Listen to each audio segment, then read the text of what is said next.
हरिः ॐ ॐ हिरण्यवर्णां हरिणीं सुवर्णरजतस्रजां चन्द्रां हिरण्मयीं लक्ष्मीं जातवेदो म आवह तां आवह जातवेदो लक्ष्मीमनपगामिनीं यस्यां हिरण्यं विन्देयं गामश्वं पुरुषानहम् अश्वपूर्वां रथमध्यां हस्तिनादप्रबोधिनीं श्रियं देवीमुपह्यये श्रीर्मादेवी जुषताम् कां सोऽस्मितां हिरण्य प्राकारामाद्रां ज्वलन्तीं तृप्तां तर्पयन्तीं पद्मे स्थितां पद्मवर्णां त्वामिहोपह्यये श्रियं चन्द्रां प्रभासां यशसा ज्वलन्तीं श्रियं लोके देवजुष्टामुदारां तां पद्मिनीं शरणमहं प्रपद्ये लक्ष्मीर्मे नश्यतां त्वां वृणे आदित्यवर्णे तपसोदि जातो वनस्पतिस्तव वृक्षोऽथ बिल्वः तस्य फलानि तपसानुदन्तु मायान्तरायश्च बाह्या अलक्ष्मी उपैतु मां देवसखः कीर्तिश्च मणिना सह प्रादुर्भूतोऽस्मि राष्ट्रेऽस्मिन् कीर्तिवृद्धिं ददातु मे क्षुत्पिपासामलां ज्येष्ठा अलक्ष्मीं नाशयाम्यहम्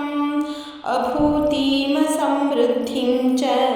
सर्वां निर्णुद मे गृहात् गन्धद्वारां दुरादर्शां नित्यपुष्टां करीषिणीम् ईश्वरीं सर्वभूतानां त्वामिहोपह्यये श्रियं मनसः काममाकुतिं वाचः सत्यमशीमहि पशूनां रूपमन्नस्य मयि श्रीश्ययतां यशः कर्दमेन प्रजा भूता मयि सम्भव कर्दमा श्रियं वासय मे कूले मातरं पद्ममालिनीम् आपः सृजन्तु स्निग्धानि चिक्लीतवस मे गृहे निजदेवीं मातरं श्रियं वासय मे कुले आर्द्रां पुष्करणीं पुष्टिं पिङ्गलां पद्ममालिनीं चन्द्रां हिरण्मयीं लक्ष्मीं जातवेदो म आवह आर्द्रां यः करीणीं यष्टिं सुवर्णां हेममालिनीं सूर्यां हिरण्मयीं लक्ष्मीं जातवेदो म आवह तां म आवह जातवेदो लक्ष्मीमनपगामिनीं यस्यां हिरण्यं प्रभूतं गावो दास्योश्वान् विन्देयं पुरुषानहं यशुचिः प्रयतो भूत्वा जुहुयादाज्यमन्वहं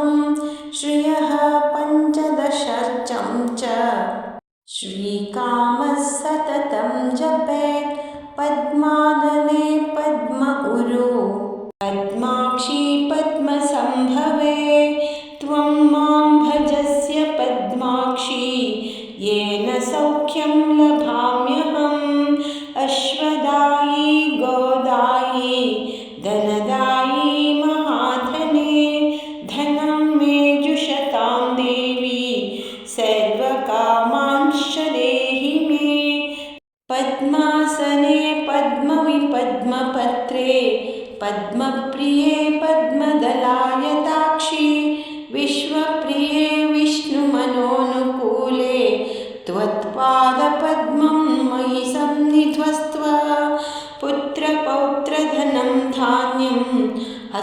अश्वाधिगवे रथं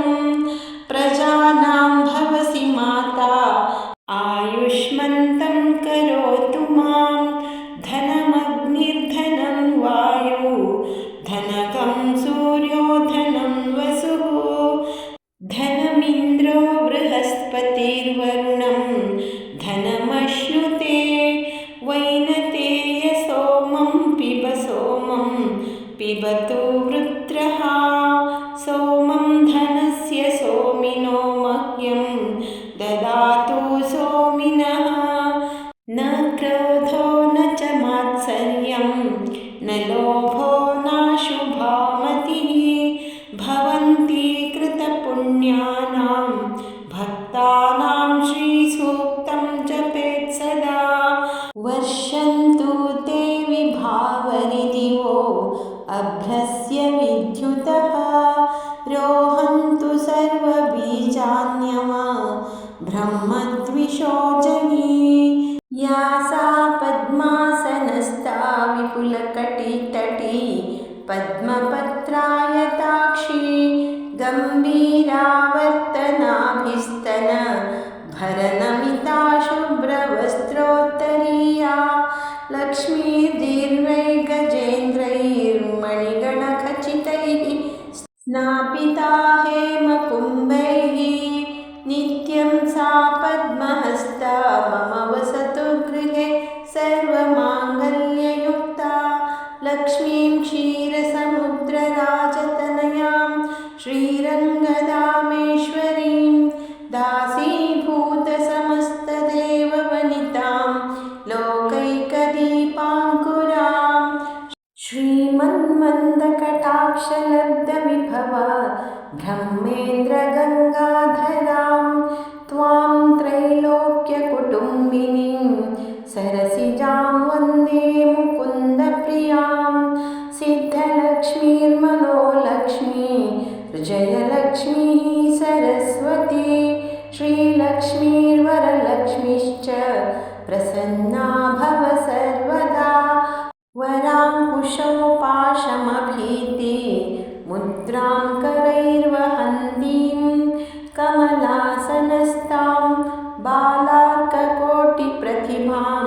त्रिनेत्रां भजेऽहमध्यां जगदीश्वरीं तां सर्वमङ्गलमाङ्गल्ये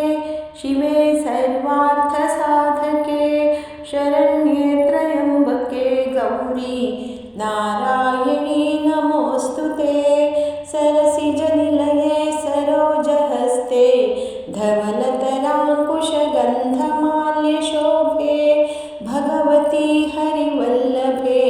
मनोज्ञे त्रिभुवनभूतिकरी प्रसीद मह्यं विष्णुपत्नीं क्षमां देवीं माधवीं माधवप्रियां विष्णोः प्रियसखीं देवीं नमाम्यच्युतवल्लभां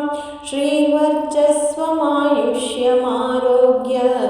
मामिधाच्छोभमानं महीयते धान्यं धनं पशुं बहुपुत्रलाभं शतसंवत्सरं दीर्घमायुः श्रिये